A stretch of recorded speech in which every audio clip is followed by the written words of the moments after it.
All right, everyone. Welcome to yet another session of our Enlisted Research Summit.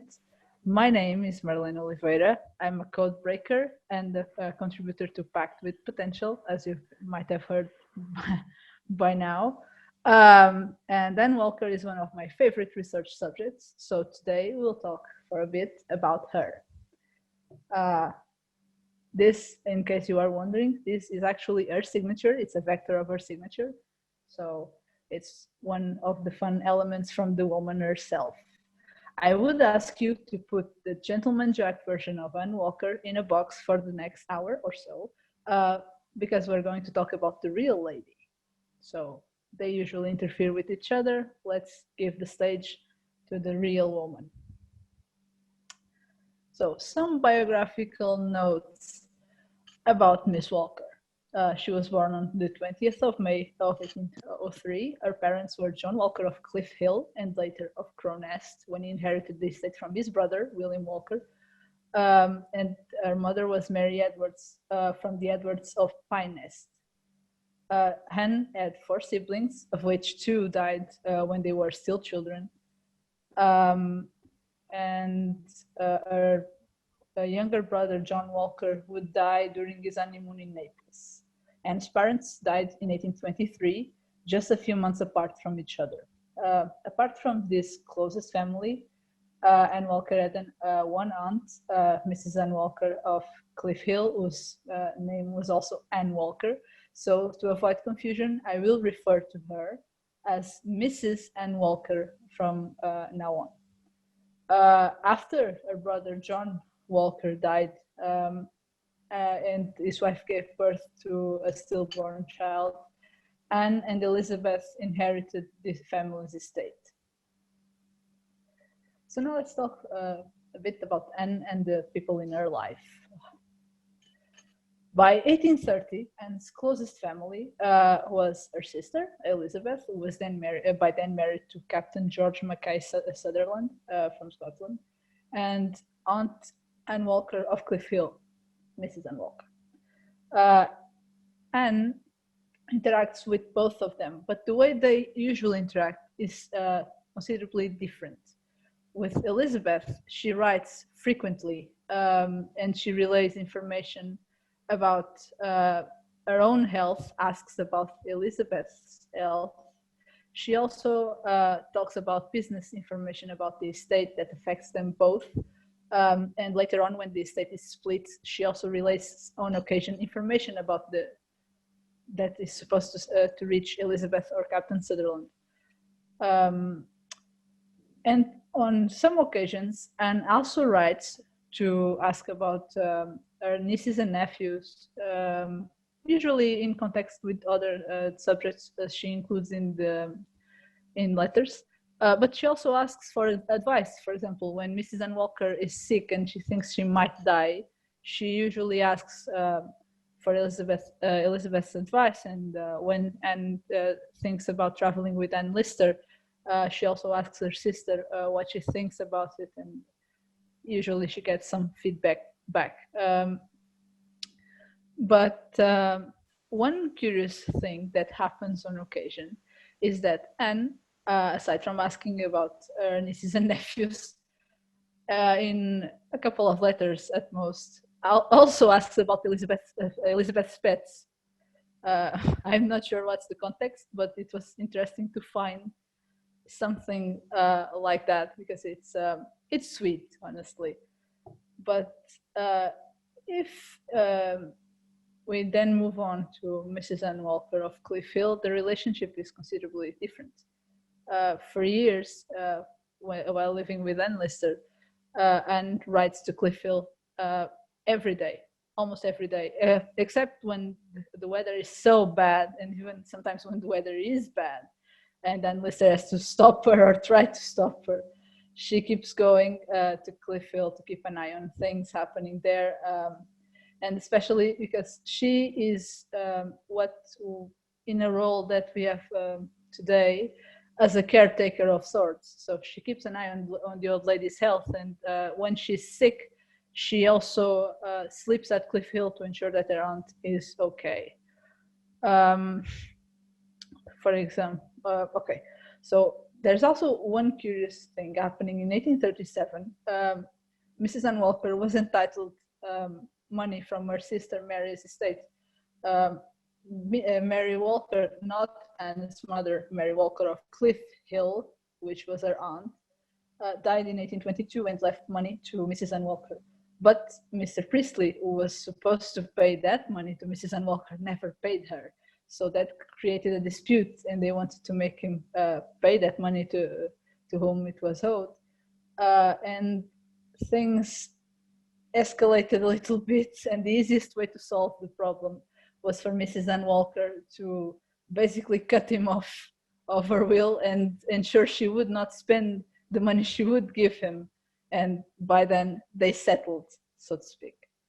Other interactions with family include writing to Captain Sutherland about business and various family matters. One that happens later and then Lister writes in her diaries is connected to preparations in case Mrs. Ann Walker dies suddenly. Anne's idea was to have him, just him at Halifax to handle whatever was needed, but she was confident she could do it on her own. So it's just so he could be present on behalf of her sister, and they would handle everything.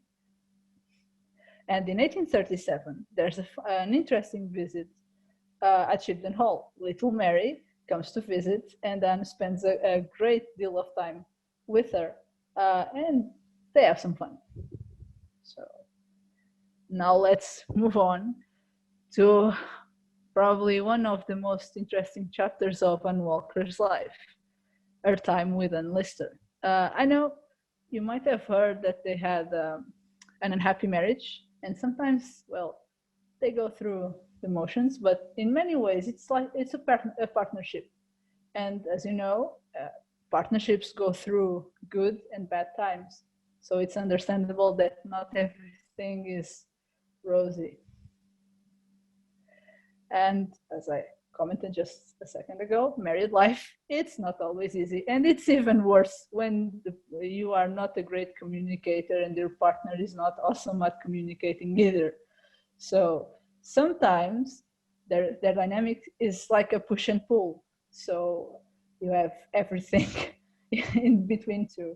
Sometimes Anne Walker has to push Anne Lister to get her voice heard. And well, it happens and it annoys Anne Lister, and then she unloads in her diary and you get the usual, oh, I must get rid of her. But the fact is, she never gets rid of her because they can't live without each other. Sometimes the arguments come about finances because Anne Walker, apparently, there are some entries about this. She was not super keen on spending a large amount of money suddenly, and then it leaves her a bit uneasy.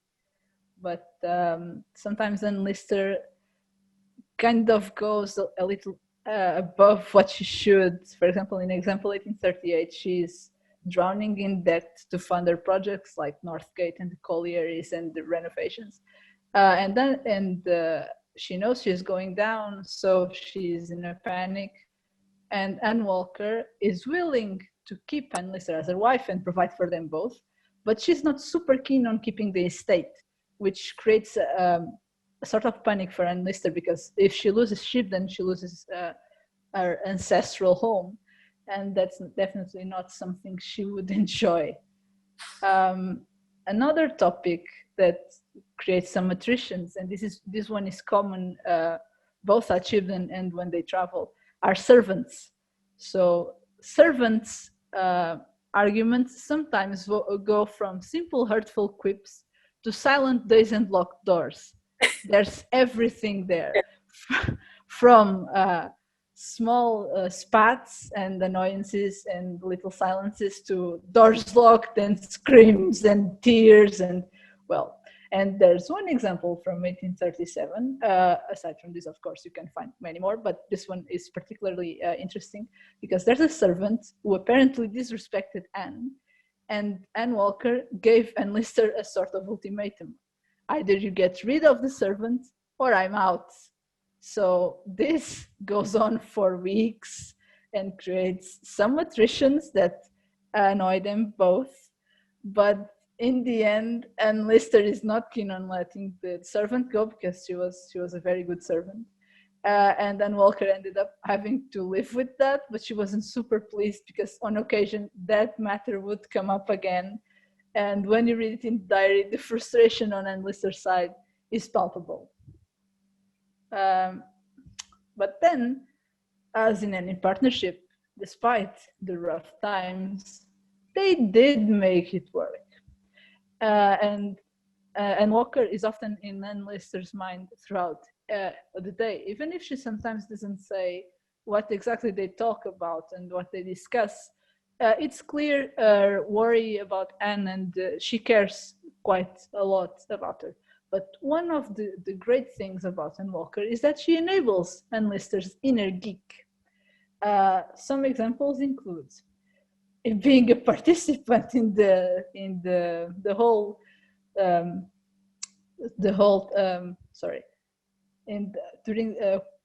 observing an eclipse, and Lister basically got herself a smoked glass, and she got almost everyone outside, and they happily saw an eclipse. Later in 1840, during their travels, they were en route to Baku, and they stop at Shimaka, Old Shimaka. And there are some tombs there from the Khans. And Anne Lister wants to measure the door of the tomb, but she doesn't have a way to do it because, well, no umbrella inside. So Anne Walker ends up lending her a ruler so she can measure the door of the tomb. It's actually a funny mental image because there are these two English ladies traveling in a remote place, and suddenly one gets her 2-foot ruler and they start to measure a tomb. I mean, who does that? Just these ladies. And then there's another interesting part that it's often overlooked, but they actually read a lot of books, and sometimes they read them to each other. And the topics range from gardening to travels. What's even more interesting is that you might think this was one thing Anne Lister sort of got Anne Walker into, but apparently Anne already read stuff about gardening and such before. And after Anne Lister dies, there's a letter from January 1843, which Anne Walker wrote to the library in Halifax. And she asked about some travel books, which is fairly common to a fairly common topic that they read before. So even after Anne Lister died, she was still interested in this. Well, and then, of course, when her partner was sick, Anne Walker cared for her. There's an example from 1837 when Anne Lister gets a cold. There's also another example from 1837 when Anne Walker happily leaves her in bed and she accidentally gets herself high. But well, you can read more in detail because the transcript is around, so that one should be fun. And in 1840, there's another example. They were supposed to go see, they are in the mountains above Caucasus, and they were supposed to go see the process of cheese being made. But Anne Lister was very tired because they had a very early day before, and they walked until after sundown. So Anne Walker takes the time to ensure Anne Lister sleeps longer, and she basically doesn't call her to go see the cheese. And that time Anne was definitely not at odds with the idea because she really needed her sleep. And then we have the opposite happening, which is Anne Lister caring from Anne Walker. The most palpable change is from 1839, when Anne Walker is going through a depressive period due to several stressful events. And Anne Lister changed the routine of never eating lunch, even though she most of the time was there for Anne Walker, even before. But this time she starts to eat lunch too, so she can encourage Anne Walker to eat too. So what she does is basically start a small meal and then doesn't finish it and tells Anne Walker, I can't eat this, I'm done. And she then passed that to encourage Anne Walker to eat more, because she thought she ate very little, and she was seriously getting worried about that. Okay, so and Lister also ensures that Anne Walker rests during their travels. It happens in the Pyrenees, but it's more evident in Russia, especially since they go from Moscow to the Caucasus, because her worry, and she sometimes writes, they desperately needed a place to stop.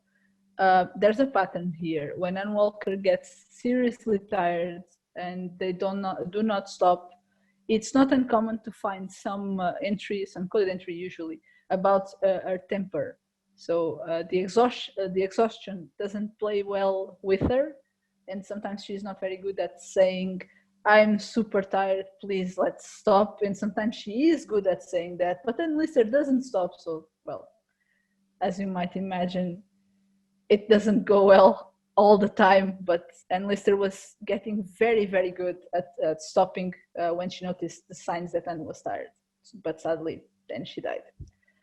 And then, of course, they are also there for each other during tough times, like the money troubles I mentioned. And there's also an episode from 1839, I think January or February, when Mrs. Anne Walker is apparently dying. So Anne, Lister, and Anne Walker go to Halifax, and when they return, there's a servant from Cliff Hill, waiting for them, and it tells Anne that her aunt was either dying or dead. Of course, this doesn't go well. She gets in a panic, goes upstairs to change, and Lister looks at the guy, scolds the guy, and then immediately sets off to Cliff Hill. Halfway through, and Walker passes her on her horse, and then Lister reaches Cliff Hill right more or less at the same time as Dr. Jubb. When they go inside, Mrs. Anne Walker is more or less fine, though with a slurred speech. But she lived, and she would live for a considerable time. She would only die in 1847. And, well, as you might know by now, of course, these entries have been read and reread and decoded lots and lots of times. They also had sexy times. And it's not always bad, as people sometimes assume. And Lister even says Anne Walker could be a passionate little person. So go, Miss Walker. And of course, they lived memorable adventures during their travels. One of the most interesting things they did was going to the top of mountains. In Anne Walker's case, she's not dragged alone, she's a participant. Even if sometimes it sounds like Anne Lister decides everything, and yes, Anne Walker complains about this and finally starts to get hurt because, well, at some point pushing gives her results. But they choose places to visit together. And this doesn't always happen just towards the end of Anne Lister's diary. In 1838, they did not plan to go to the Pyrenees. They went because a doctor said Anne Walker should benefit from the medicinal baths there. So they decided to go. And, well, they spent a considerable amount of time there. She got her baths until she got bored and decided she didn't want more and she wanted to go home. But then after the Pyrenees, they also took a trek through the south of France and then eventually returned to Shibden. In the Pyrenees, Anne Walker does ride to the top of the Pic du Midi de Bigorre, per their guide, and was the first lady to do so. However, there is no proof of this aside from Charles' testimony as written in Anne Lister's diary. Aside from this ride to the top of the Pic du Midi de Bigorre, per a letter sent to Marianne Lawton, Anne Walker also rode to the Pic du Midi de Pau, which brought the by now probably more or less famous comments that Marianne wrote to Anne Lister, which reads as follows: "You must have brought her back a little Hercules, for no strength less than this world could have carried her up to Pic du Midi de Pau." So yeah, Miss Walker did climb another one, or rather rode to the top of another mountain. But before that, she had also reached not necessarily the summit, but close to it. It's the Pic the Petit Pimenet in the Pyrenees. They took an excursion, and the idea was to have Anne Walker actually reaching the summit. But she got a little bit afraid of the heights because it's something she is not super fond of, apparently. And then she stops at the little peak that they call the Petit Pimenet, as she saw Anne Lister ascend to the top and then come back, which frightened Anne Walker a little bit, but well, they lived. This was definitely not the worst they did. So in 1839, when Anne Walker is going through that depressive period, they have the chance to decide where to go next, and they end up choosing Russia due to mutual interest. They had read about it, but Anne Walker's suggestions include Egypt, Berlin, and Paris. So can you imagine Miss Walker in Egypt at the time? It would be quite the adventure. Okay, so as you might know by now, they also visited mines. There are even some newspaper articles from French newspapers about one of those adventures. During the last trip, they go to remote places like the source of the Rioni River, Tumen, where they meet the Kalmuk prince, and Baku, in which they have some fun with the local commandant and people they meet there. She's also exposed to a different mix of cultures and religions, which is very interesting because a lady in Anne Walker's position, if she married a local guy, she probably could travel, but she would probably not be as exposed to such a mix as she did with someone, well, as given to traveling to remote places like Anne Lister. So Anne ends up going to mosques and attending services there. She also visits other sorts of temples, like an Indian temple in Astrakhan. They go to the church at the crack of dawn, like 2 or 3 a.m. Who does that? Well, she did, and apparently she liked it. And then obviously they get friends from different places and meet princes and princesses and interact with princes and peasants alike.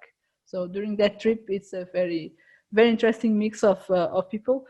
And well, she didn't abuse anyone, at least that I remember from the volume 24, but we never know what Anne Lister left out, right?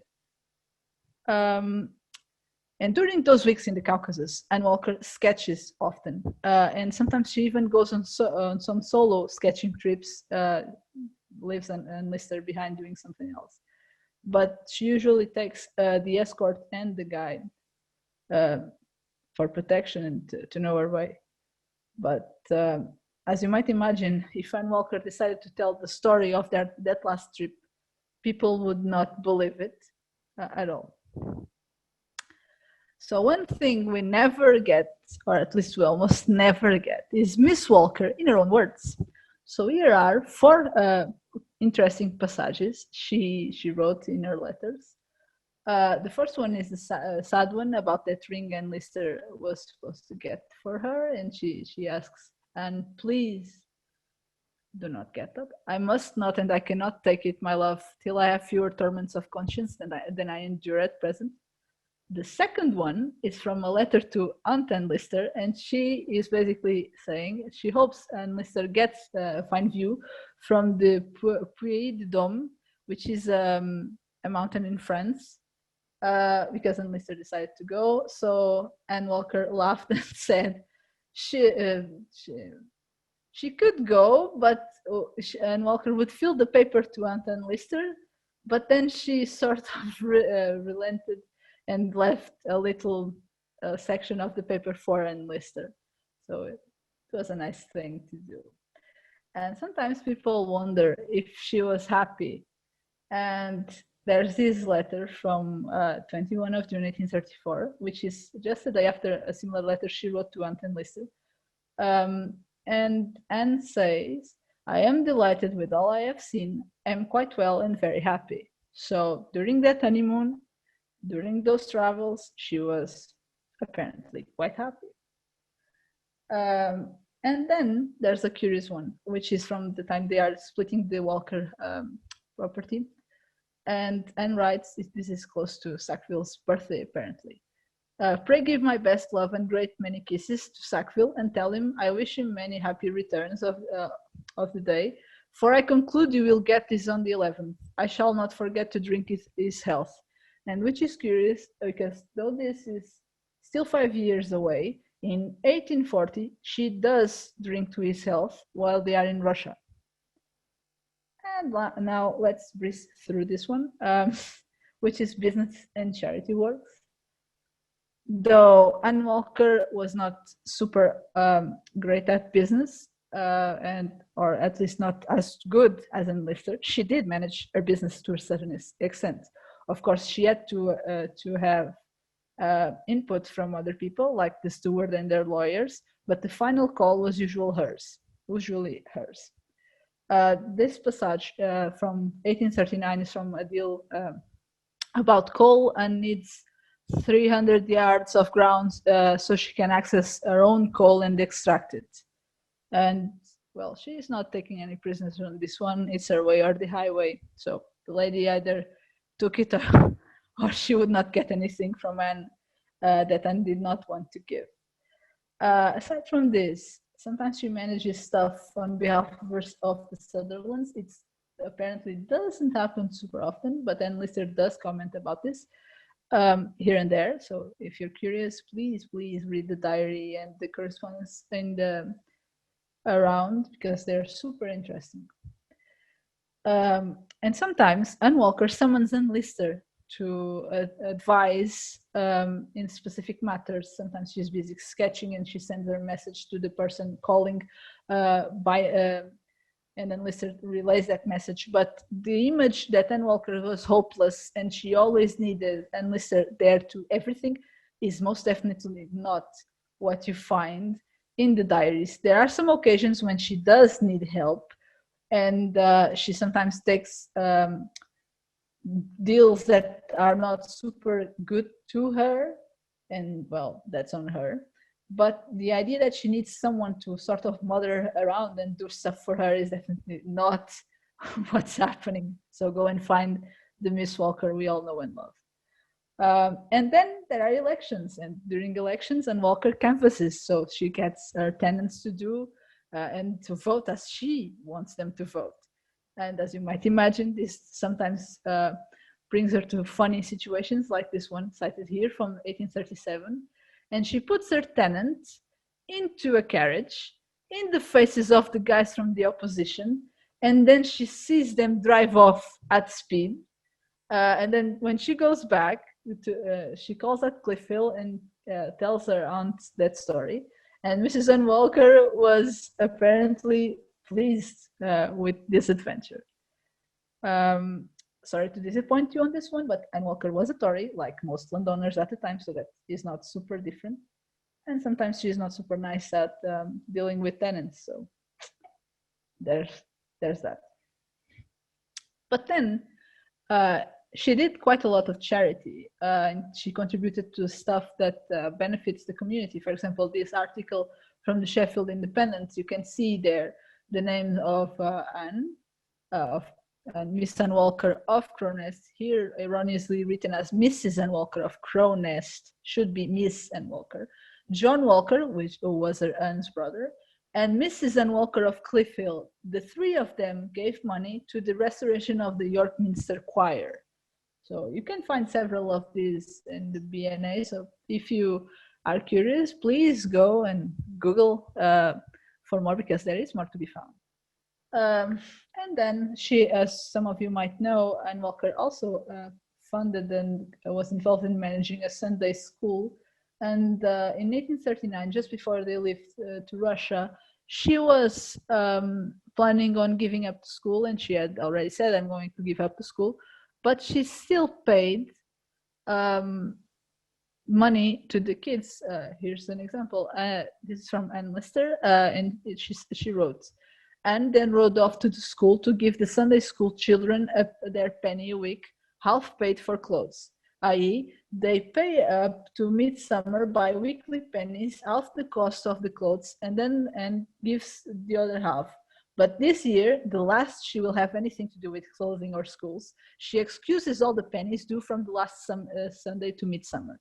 So she was doing a nice thing for the kids because it was their last time. And then in her will, she included also some charity work.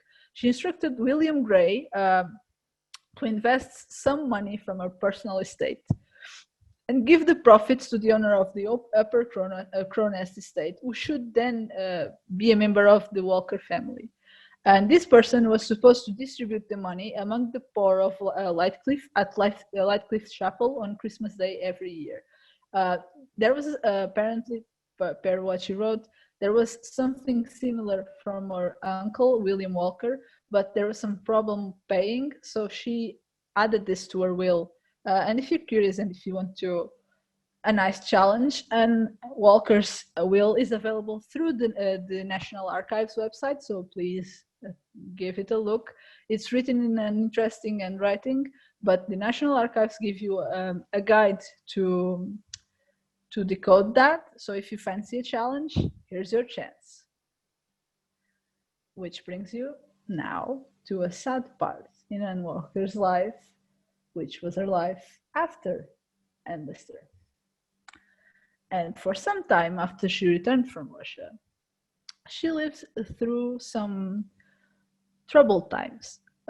She, was the executor of Enlister's will, and she handled some legal, sales of terrain and stuff like that.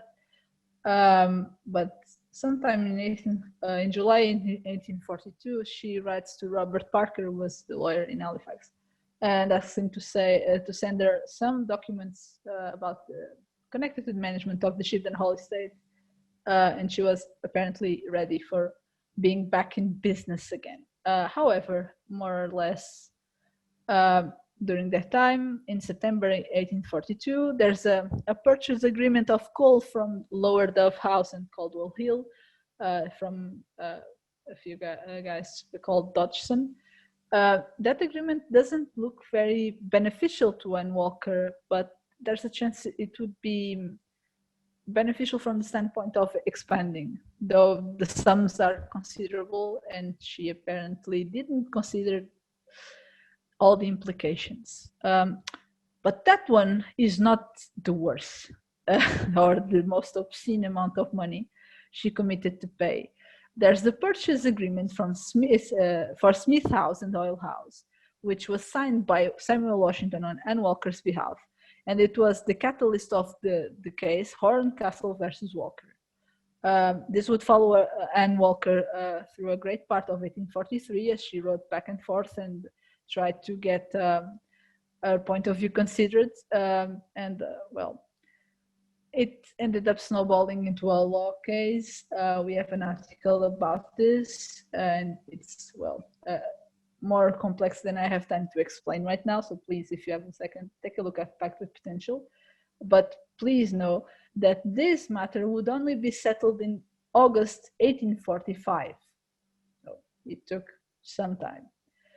During 1843, as you might have heard too, she gets into trouble again with, first, she kicks surveyors off her land, which when her sister hears about it, she's a little bit alarmed.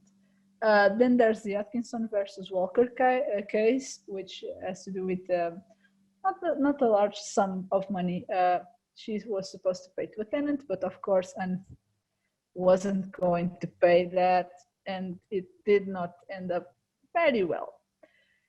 And of course, Horncastle versus Walker. At the end of 1843, there's yet another complex matter to which I urge you to read more about because it's fascinating, which is the Lunacy Commission. So in the midst of all this trouble, Anne Walker is dealing with concurrent legal troubles. Robert Parker, writes to her sister, and one thing leads to another, and they want to put her under medical cares and intervene to settle her affairs. The idea was simple at first, just to ensure she got the treatment she needed, and then could go about her life again. But unfortunately, this snowballed, and it ended up with being declared a person of unsound mind.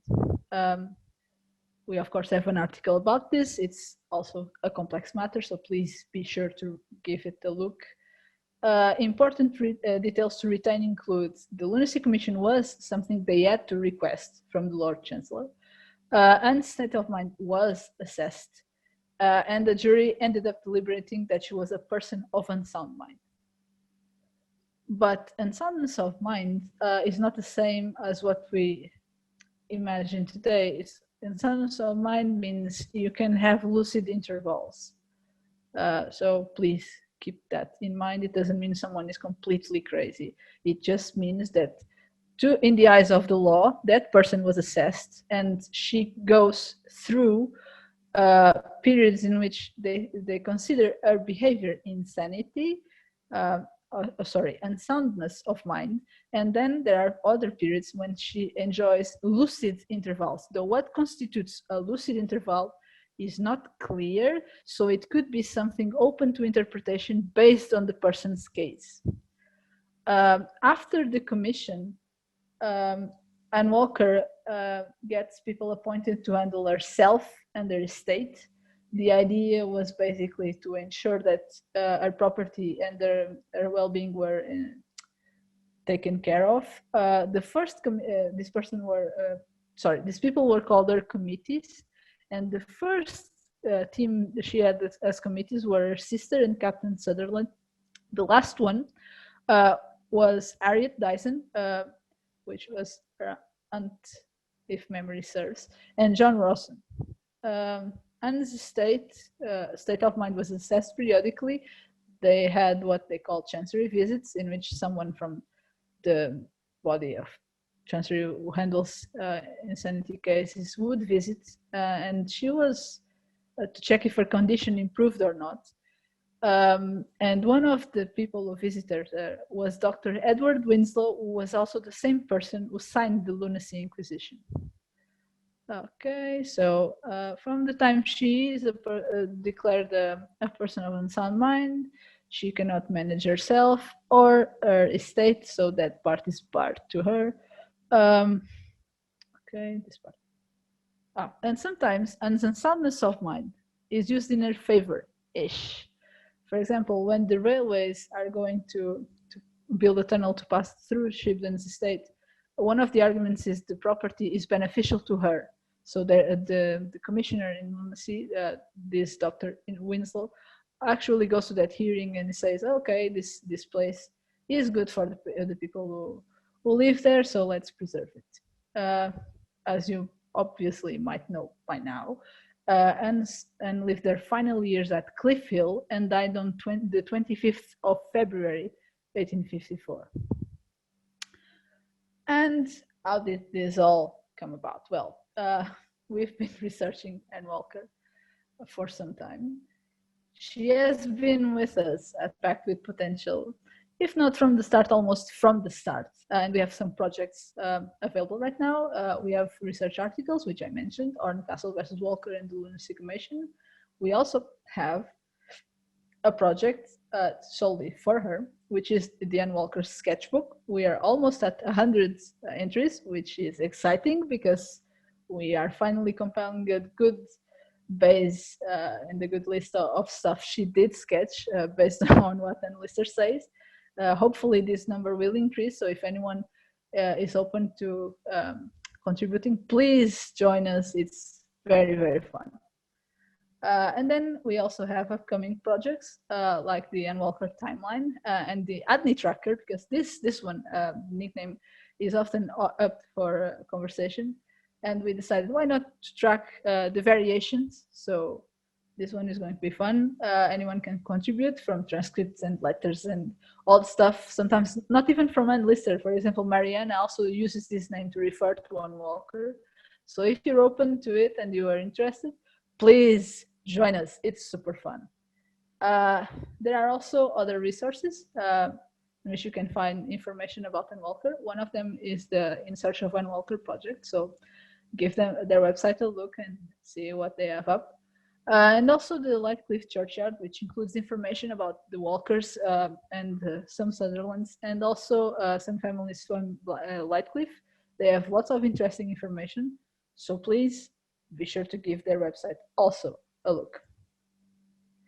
And now that the TED Talk is at an end, we have this space for Q&A. So please let me know, what are your burning questions?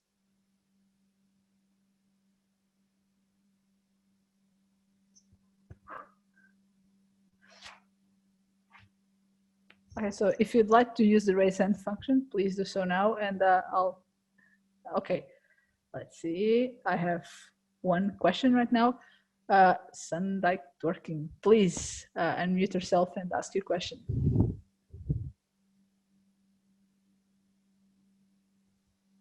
Hello. Hi. Yes, I'm a code breaker, and I'm currently on a batch of pages in 1832. Okay. And it is mentioning some of Anne Walker's actual physical health problems. Okay. I know we've talked about her struggles with her mental health, but this was actually talking about a time when she had pain in her back. Yes. Felt great heat and soreness about her queer.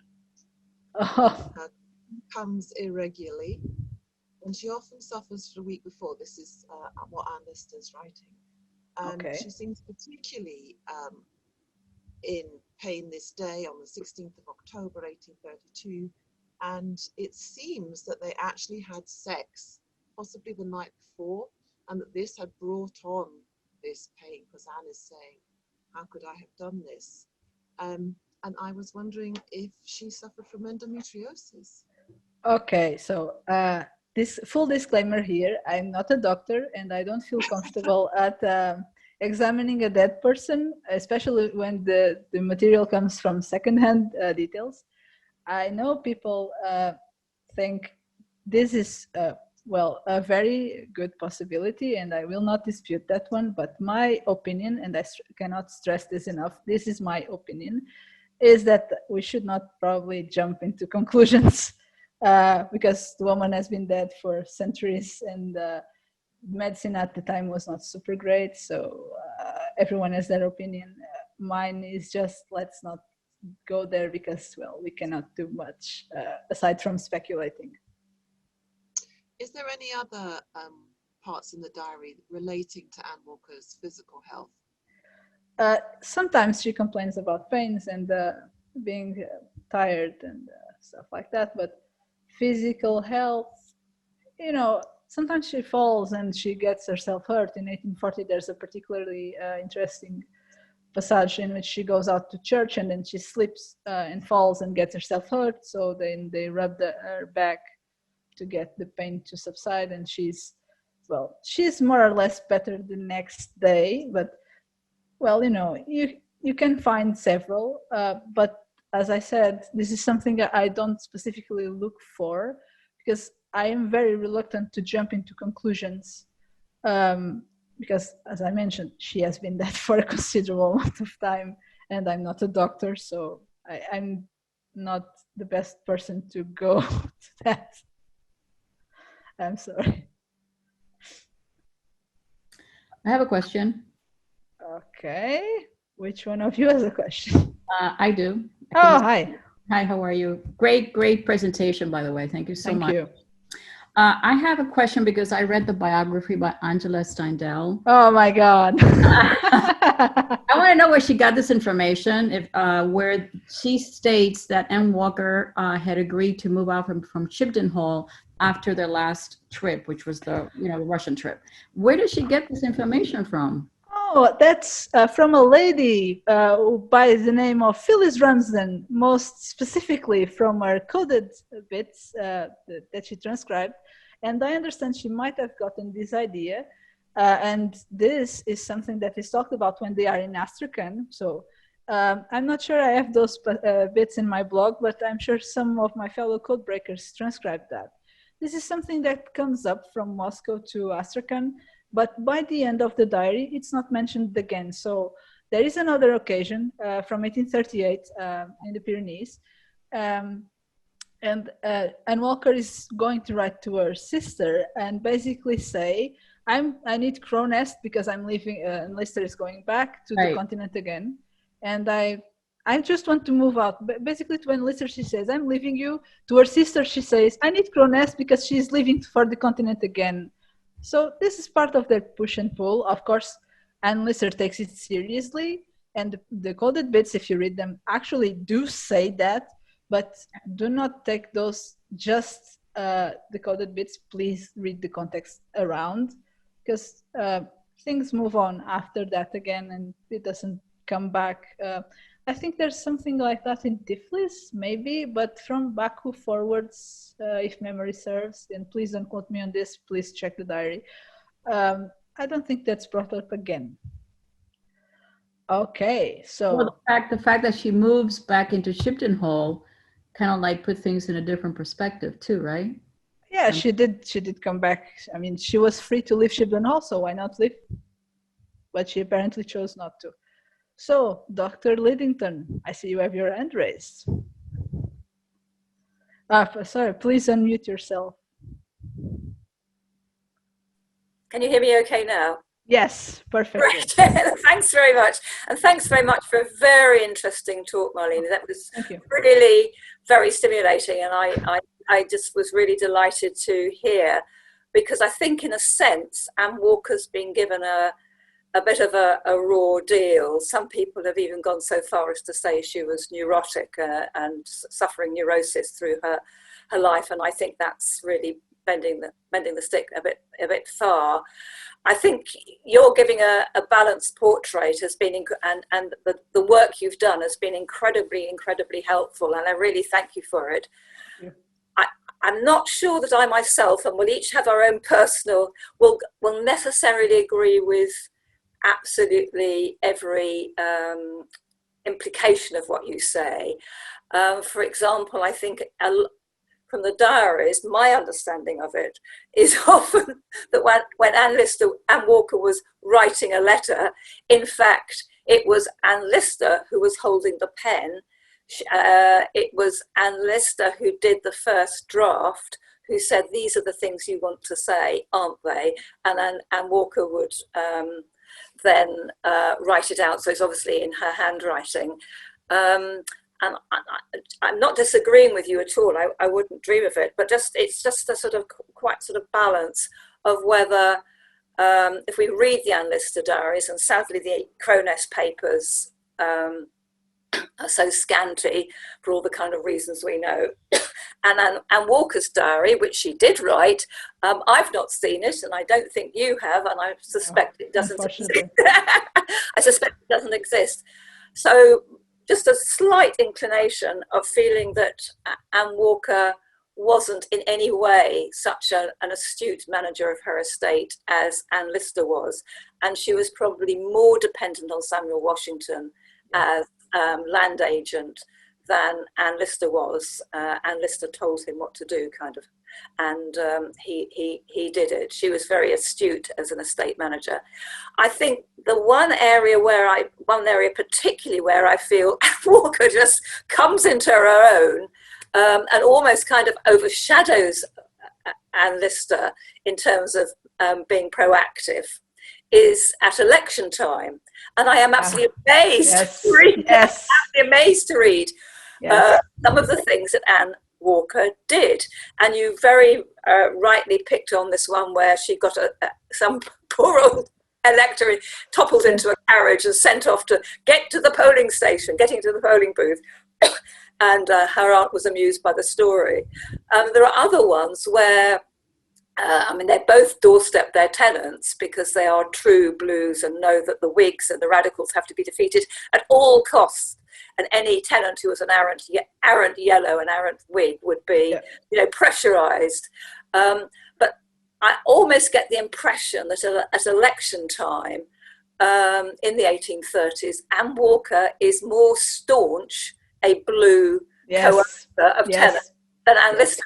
That really quite took me by surprise. And I wonder if you've got that Just a counterpoint in regards to the letters. I had the same sense you got from the earlier part of their relationship, but later on in 1839 and even 1837 such, there are some letters which Anne Lister proofreads and stops for Anne Walker, but the person she says wrote them was not Anne Lister herself, though she advises her here and there on business, but it's not something she... At first, I agree with you on this. She would, of course, say, write this, write that. But as the relationship progresses, Anne Walker herself is like, no, I'm fine. Just proofread it. And you can find examples from, the ones that come to mind right now are 1839, the earlier months before they left for Russia. So if you have some time and are interested on that, it's a fascinating time. Yes, who holds the pen and at which stage? Is it proofreading or copy editing, or is it the early drafting? And I take your point, it sort of moves between those different stages. And then Anne Walker is more in control than she was before, because she starts to push back and say, no, handle your business, I handle mine. And I had another comment to make, but sorry, I completely missed it. And we went on to talk about elections. Oh, yes, elections. Yes, I was going to comment on Anne Walker being more strict in many regards. And she sometimes is more snobbish, which is interesting because she's stricter than Anne Lister. And people sometimes think Anne Lister is the powerhouse in that relationship. But there's that push and pull, and they are very well matched in many regards. And this one is actually one of the funny ones, in which Anne Walker is more conservative than Anne Lister, and she will not take anything except what she wants. Exactly. So elections are very interesting. Yes, so, I find it slightly odd, the elections, because to me it seems slightly untypical from the rest of the relationship. Yes. And perhaps I just see it with a slightly different balance from you, and we're just talking nuance here. For me, as I read the diaries, Anne Lister wants to maintain the upper hand, and manages it too, most of the time, not all the time, most of the time, despite the fact that Anne Walker holds the purse strings.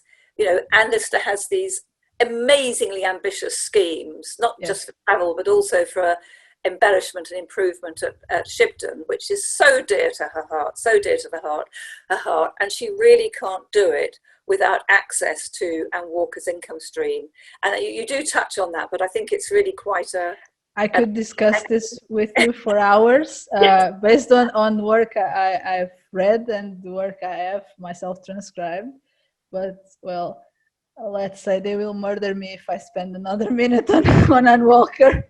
No murdering.